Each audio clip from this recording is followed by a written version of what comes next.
Doctor Shafiqur Rahman, আমি আসলে যেহেতু আপনার সঙ্গে আমার মানে নানা সময় কথা বলার সৌভাগ্য হয়েছে, মানে পর্দার বাইরে পর্দার ভিতরে, সেটা আমি জানি বলেই আমি আমার প্রশ্নটা করছি যে আপনি যে ৭১টাকে এই ৪৭ থেকে আজ পর্যন্ত একসাথে বললেন, এর কি কোনো বিশেষ কারণ আছে নাকি? মানে না না না না না না, কোনো বিশেষ কারণ নাই। আমার মানবিক মূল্যবোধের জায়গা এবং আমার দায়িত্বের জায়গা থেকে আমি বলেছি, অনুভূতির জায়গা থেকে, দায়িত্ব এবং অনুভূতির জায়গা, বিশেষ কোনো কারণ।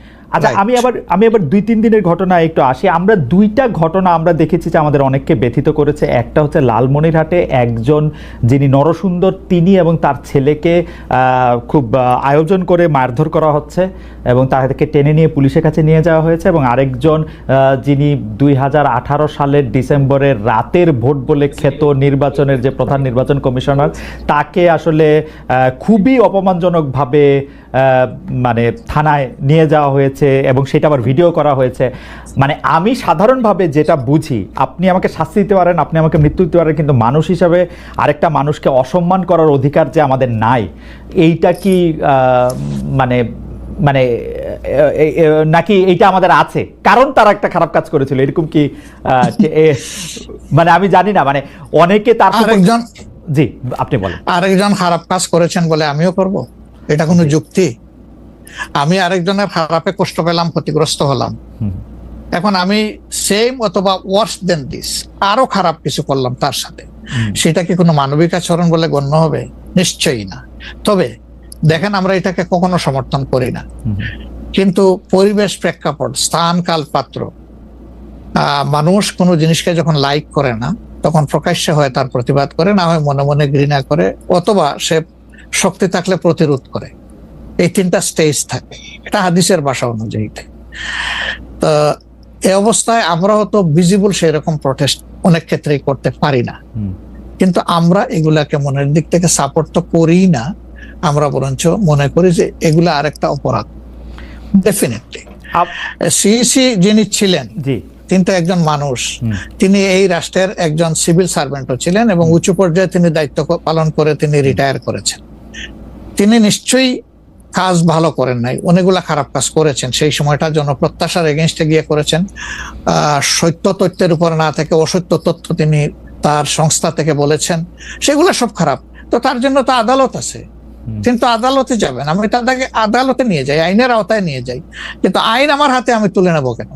এটা তো কোনো অবস্থায় আমরা সমর্থন করবো না। এই জন্য আপনার স্মরণ থাকার কথা, ৫ তারিখ রাত্রেই আমরা ঘোষণা করেছি যে ব্যক্তিগতভাবে আমরা কারো উপর থেকে কোনো প্রতিশোধ নেব না এবং আমরা নেইনি। আমাদের ২-১টা ব্যতিক্রম ঘটনা ঘটেছে, আমরা তাদেরকে শাস্তি দিয়েছি, আমরা ছাড় দেই নাই কাউ। আমাদের এই ঘটনাগুলা র্যান্ডম না, ব্যাপক না, ২-১টা বিচ্ছিন্ন ঘটনা, আমরা কাউকে ছাড় দেই। আমরা যেহেতু আপনার সময় কম, আমরা দ্রুত একটা বিষয় থেকে আরেকটা বিষয়ে যেতে হচ্ছে। সম্প্রতি আপনি একটি ভাষণে বলেছেন, আমি এখানে ছোট্ট একটু অ্যাড করতে চাই। জি প্লিজ। এই যে মব, যেটাকে এখন মব বলা হচ্ছে, এর চাইতে কিন্তু আরো নিকৃষ্ট মব কিন্তু গত ১৫.৫ বছর মানুষ প্রত্যক্ষ করেছে। ইভেন আপনাদের সাংবাদিকদের সাথে হয়েছে, আরো অনেকের সাথে, পলিটিশিয়ানদের সাথে। তো এগুলো কোনো ডাল ভাত, কোনো ব্যাপারই ছিল না, সিভিল সোসাইটির মানুষের সাথে, শিক্ষকদের সাথে। কিন্তু ওইগুলা দিয়ে আমরা এটাকে জাস্টিফাই করতে চাই হয়েছে বলেই আমরা সবাই মিলেই কিন্তু এগুলি প্রতিরোধ করেছি, প্রতিবাদ করেছি। আসলে যে যার জায়গা থেকে প্রচন্ড ভাবে প্রতিবাদ করেছে। আমার মনে আছে ডয়েচে ভেলেতে থাকতে আমি একবার শেখ হাসিনার নাম করে এতবার বলতেছিলাম যে কেন তিনি এটি করবেন, কেন তার এটি সমালোচনা করা যাবে না, এবং কেন তার এটা, মানে আমার মনে আছে যে মানে আমার সাংবাদিকতায় আমি কোনো সময় অ্যাক্টিভিজম করতে চাই না বা অ্যাক্টিভিজমের জায়গা থেকে, কিন্তু এইগুলির প্রতিবাদ আমরা সবাই মিলেই আসলে করেছিলাম, যে যার অবস্থান থেকে। রাজনীতিবিদরা এখনো আমাদেরকে করতে হবে, এখনো যদি আমরা সেই জায়গার মধ্যেই থাকি এবং কেউ আমরা এটা বলি যে তারা করেছে সেজন্য এটা ঠিক আছে, সেইটার ব্যাপারে আপনার কাছে বিচার দিতে চাইছি। প্রশ্নই ওঠে না, এটাকে সাপোর্ট করা যাবে না।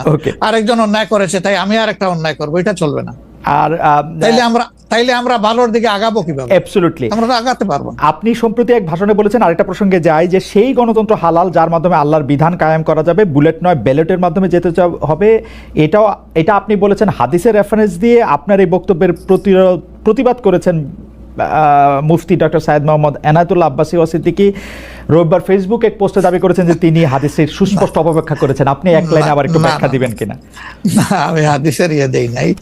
আমি বলেছি যে ডেমোক্রেটিক যে প্রসেসটা, এটা রাসূল করিম সাল্লাল্লাহু আলাইহি সাল্লামের পরে যারা রাষ্ট্র পরিচালনা করেছেন খোলাফায়ে রাশিদিন, তাদের সময় ছিল, এবং এটা বাস্তবতা আমরা সবাই জানি। হযরতে ওমর খুতবা দিতে দাঁড়াইছেন, সাধারণ মুসল্লি বলছে আমি আপনার খুতবা শুনবো না। কেন শুনবেন না? ওই যে আমরা কুশাগার থেকে কাপড় পাইলাম, আমার কাপড়ে লম্বা জামা হইলো না, আপনারটাই লম্বা জামা হইলো কেমনে? এই তো সেম কাপড় দেখতেছি। তখন তিনি তার ছেলে আব্দুল্লাহ ইবনে ওমরকে বলেছিলেন, বাবা তুমি এবার জবাব দাও। তিনি দাঁড়াইয়া বললেন যে দেখেন, বাবা তো রাষ্ট্রের দায়িত্বশীল, তার সাথে বিভিন্ন বিদেশি প্রতিনিধি দল আসে, এই রাষ্ট্রের সম্মানে আমি বাবাকে বলেছিলাম যে বাবা আমাদের পোশাক 2 টুকরা করে কাটার দরকার নাই, আপনি অনুমতি দিলে আমি কুশাগারকে রিকোয়েস্ট করতে চাই যে আমাদের 2 পিস না কেটে দিয়ে দেওয়ার জন্য, সেটা দিয়ে আপনি জামা বানাবো।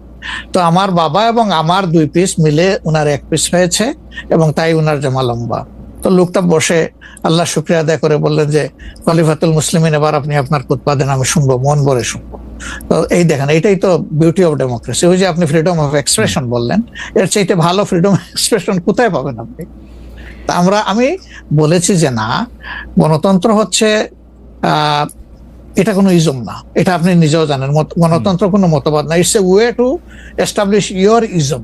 আপনি যেটা চয়েস করেন, এটা ক্যাপিটালিজম হইতে পারে, সোশ্যালিজম হইতে পারে, কমিউনিজম হইতে পারে, এরকম যেটাই হোক সেটা আপনি করবেন।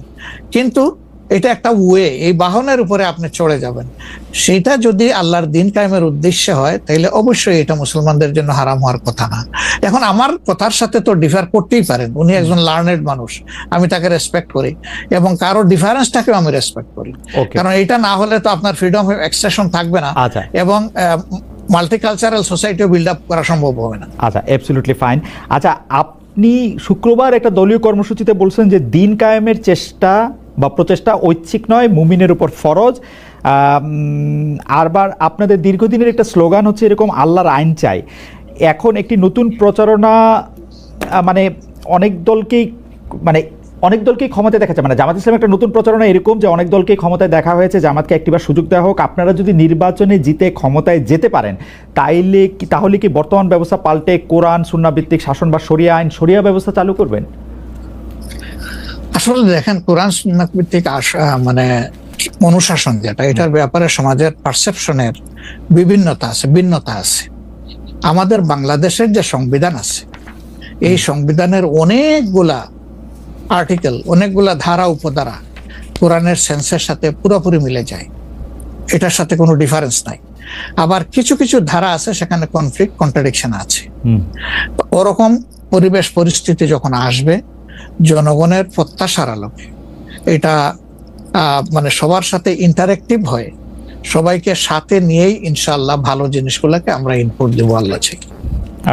তবে এটাও মনে রাখার বিষয় যে কোরআনী শাসন হঠাৎ করে আল্লাহ তাআলা এস্টাবলিশের হুকুম দেন নাই, it was a gradual process. For example মাদক কিন্তু দুনিয়ার কেউ কিন্তু এটাকে অ্যাপ্রুভাল দেয় না, বাট এটার প্র্যাকটিস সব জায়গায় আছে, এটা বাস্তবতা। তো সেই মদ যখন হারাম ঘোষণা করা হয়, নিষিদ্ধ করা হয়, তখন কিন্তু 3 পর্যায়ে গিয়ে চূড়ান্তভাবে এটা নিষিদ্ধ করা হয়েছিল। তো এটা গ্রাজুয়াল একটা প্রসেস। আপনি একটা ক্রাইম থেকে, দীর্ঘদিনের প্র্যাকটিস থেকে মানুষকে সরাবেন, আল্লাহ তাআলার সেই বিধানকে অনুসরণ করেই আমরা আগাবো ইনশাআল্লাহ।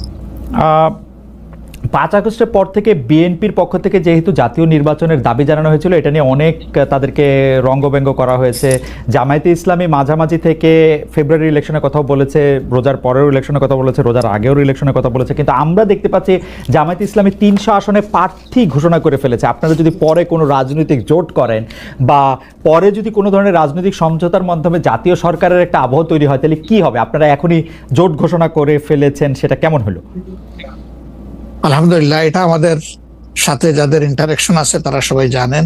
আমরা বলেছি যে এটা আমাদের অফিসিয়াল ঘোষণা না, এটা হলো প্রাথমিক সিলেকশন, এবং সমস্ত আমাদের নমিনি যারা হবেন তাদেরকে সেম মেসেজ দেওয়া হয়েছে।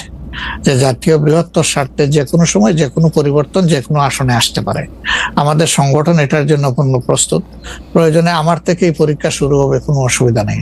আপনার আপনার কাছে ছোট একটি পরীক্ষা, সেটি আপনার পরীক্ষা না, আপনার কাছে একটি ছোট পরীক্ষা। আপনি কুষ্টিয়া 3 সদর আসনে জামাত ইসলামের এমপি প্রার্থী হিসেবে ঘোষণা করা হয়েছে জনপ্রিয় ইসলামী বক্তা জনাব আমির হামজাকে, কিন্তু এদিকে আবার জামাতি ইসলামীর শুরা সদস্য জনাব ফরাজ হোসেন রয়েছেন, তার নামও জোরে সোরে শোনা যাচ্ছে। অনেকেই বলছেন যে তৃণমূল জামায়াত আসলে পছন্দ করে নাই হঠাৎ করে এরকম একজনকে মনোনয়ন দেওয়া। এই বিষয়টাকে আসলে আপনি কিভাবে দেখেন? শুধু জনপ্রিয়তার জন্য? না, নট দ্যাট। আমরা যখন কোনো জায়গায় নমিনি সিলেকশন করি তখন দুইটা জিনিস আমরা বিবেচনায় নেই। একটা হলো যে এই নমিনির ব্যাপারে স্থানীয় সংগঠনের যারা নেতাকর্মী আছেন তাদের দৃষ্টিভঙ্গি কি, 2 নম্বর হচ্ছে জনগণের দৃষ্টিভঙ্গি কি। এই দুইটা বিষয়কে আমরা বিবেচনায় নিয়েই প্রার্থী সিলেকশন করি।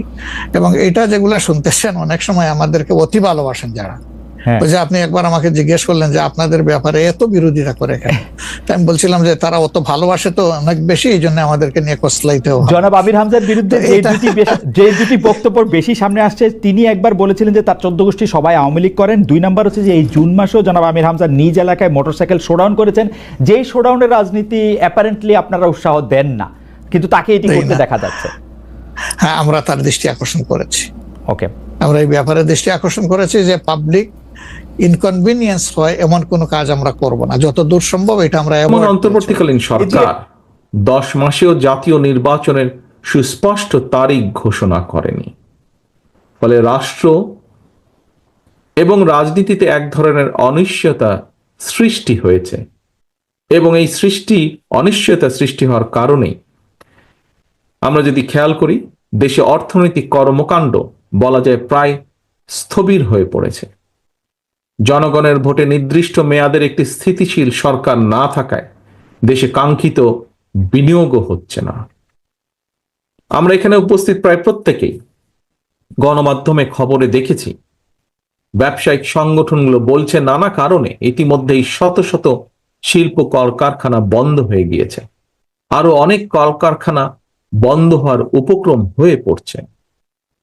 বিভিন্ন সেক্টরে এ ধরনের অস্থিরতা বিরাজ করছে। জনগণ তাদের সমস্যার সম্ভাবনার কথা সরকারের কাছে তুলে ধরার বা বলার কোনো সুযোগ তারা পাচ্ছে না। সম্মানিত সভাপতি, সম্মানিত নেতৃবৃন্দ, অন্তর্বর্তীকালীন সরকারের উপদেষ্টাদের সঙ্গে স্বাভাবিক কারণেই জনগণের কোনোই যোগাযোগ নেই। বিভিন্ন শ্রেণী পেশার মানুষের সমস্যা, সম্ভাবনা কিংবা দুঃখ দুর্দশা সম্পর্কে অনেক উপদেষ্টাই ওয়াকেফাল নন। তারা অফিসে বসে ফাইলপত্র দেখে জনগণের সমস্যা চিহ্নিত করে সমাধানের চেষ্টা হয়তো কেউ কেউ করছেন। জনগণের সঙ্গে সরাসরি যোগাযোগ ছাড়া প্রশাসন নির্ভর, ফাইল নির্ভর বা ফাইল ওয়ার্ক দিয়ে সকল সমস্যার সমাধান যদি করা যেতই, তাহলে তো নিশ্চয়ই রাজনৈতিক দল বা রাজনীতির প্রয়োজন হতো না। প্রিয় উপস্থিতি, দেশের জনগণ সরাসরি নিজেদের পছন্দের প্রার্থীকে ভোট দিয়ে একটি জবাবদিহিমূলক সরকার প্রতিষ্ঠিত করতে প্রস্তুত, কিন্তু অন্তর্বর্তীকালীন সরকার মনে হয় জনগণের আকাঙ্ক্ষা উপলব্ধি করতে ব্যর্থ হচ্ছে। গণতন্ত্রের পক্ষের প্রতিটি রাজনৈতিক দলের পক্ষ থেকে লিখিতভাবে অন্তর্বর্তীকালীন সরকারের কাছে সংস্কার প্রস্তাব দেওয়া হয়েছে। এরই ভিতর সংস্কারের ব্যাপারে কিন্তু কোনো রাজনৈতিক দলের তেমন কোনো আপত্তি নেই, তবে সংস্কার নিয়ে সরকারের অযথা সময় ক্ষেপণে আপত্তি অবশ্যই রয়েছে। শুধু রাজনৈতিক দলের নয়, রাজনৈতিক দলগুলোর বাইরেও পত্র পত্রিকার মাধ্যমে আমরা দেখেছি বিভিন্ন সংগঠনও এ ব্যাপারে তাদের আপত্তির কথা জানিয়েছে, এ ব্যাপারে তাদের কনসার্নের কথা জানিয়েছে। এবং এ কারণেই আমরা মনে করি প্রস্তাবিত সংস্কার শেষ করে যদি তাদের ইন্টেনশন সঠিক থাকে, গণতন্ত্রের পক্ষে থাকে, আমরা দাবি করেছি ডিসেম্বরের ভিতরে নির্বাচন দিতে, তবে আমি এটা